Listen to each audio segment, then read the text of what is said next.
Hello hi வாங்க இன்றைக்கி நம்ம குழந்தைங்களுக்கான சத்து மாவு வந்து எப்படி வீட்டிலேயே நம்ம ரெடி பண்ணலான்னு தான் பார்க்க போகிறோம். அதுக்கு இப்போ நான் வந்து பார்த்திங்கன்னா பாதாம் எடுத்துக்கிறேன், பிஸ்தா, வால்நட், முந்திரி, பொட்டுக்கடலை, கடலைப்பருப்பு, பொரி, அவல், பச்சைப்பருப்பு, ரவை, துவரம்பருப்பு, பச்சரிசி,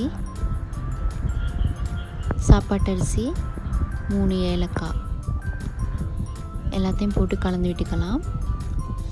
நான் வந்து இவ்வளோ தான் இன்றைக்கி சேர்த்துருக்கேன். உங்களுக்கு வேணும்னா கொண்டக்கடலை, வேர்க்கடலை எல்லாமே சேர்த்துக்கலாம். இப்போ வந்து நான் அதை ஒரு பெரிய கடாயில் போட்டுக்கிறேன். உளுத்தம்பருப்பு 1 ஸ்பூன் போட்டுக்கிறேன். உளுத்தம்பருப்பு ரொம்ப நான் போட மாட்டேன், ஏன்னா ரொம்ப கொலகொலப்பு தட்டிடும். 1 டீஸ்பூன் நெய் போட்டு எல்லாத்தையுமே நல்லா வறுத்துக்கலாம். சிம்மிலே வச்சு வறுத்தெடுங்க, அப்போ தான் கருகாமல் இருக்கும். ரொம்ப கருகிடுச்சுன்னா டேஸ்ட் மாறிடும். இப்போ பாருங்கள், நல்லா வறுந்துருச்சு பாருங்கள். இப்போ ஒரு ப்ரௌன் கலராக வந்திருக்குது. ஒரு 15 மினிட்ஸ் சரி சிம்மிலே வச்சு நீங்கள் அதை வறுத்து எடுக்கணும். இப்போ வறுத்து எடுத்து ஆற வச்சாச்சு. ஆற வச்சு ஒரு ஜாரில் இதை போட்டுக்கலாம்.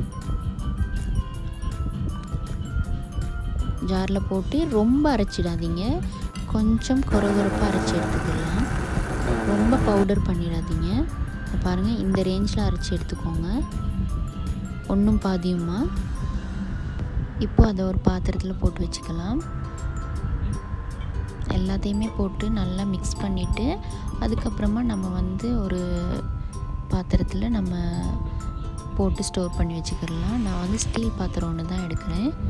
குழந்தைக்கு கொடுக்குறதுனால நான் வந்து ஸ்டீலில் தான் போட்டு வைக்கிறேன். வாங்க இப்போ கஞ்சி எப்படி ப்ரிப்பேர் பண்ணலான்னு சொல்லி பார்க்கலாம். ஒரு பாத்திரத்தில் தண்ணி ஊற்றிக்குங்க. நல்லா கொதிச்சதுக்கப்புறமா இந்த மாதிரி பெரிய ஸ்பூனில் 1 ஸ்பூன் நான் எடுத்து போடுறேன். போட்டு நல்லா கலந்து விட்டுக்கோங்க, கட்டி ஆகாமல். சட்டுன்னு கட்டி ஆகிடும். நல்லா கலந்து விட்டுக்கலாம். நல்லா கலந்து விட்டுட்டு இப்போது நான் நெய் சேர்த்துக்கிறேன். ஒரு 1/2 டீஸ்பூன் போல் நெய் சேர்த்துக்கோங்க. அப்புறமா நாட்டு சர்க்கரை. நான் எப்பயுமே குழந்தைக்கு எதுக்குமே நாட்டு சர்க்கரை தான் யூஸ் பண்ணுறது. நாட்டு சர்க்கரை 1 டீஸ்பூன் போட்டுக்கலாம். போட்டுட்டு பால் போட்டுக்கலாம். பசும்பால் போட்டு நல்லா அதை கலந்து விட்டுக்கோங்க. அவ்வளோதாங்க.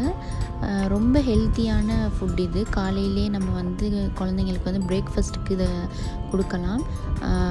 நீங்களும் ட்ரை பண்ணி பாருங்கள். இந்த வீடியோ உங்களுக்கு பிடிச்சிருந்ததுன்னா ப்ளீஸ் சப்ஸ்கிரைப் பண்ணுங்கள், லைக் பண்ணுங்கள். தேங்க்யூ.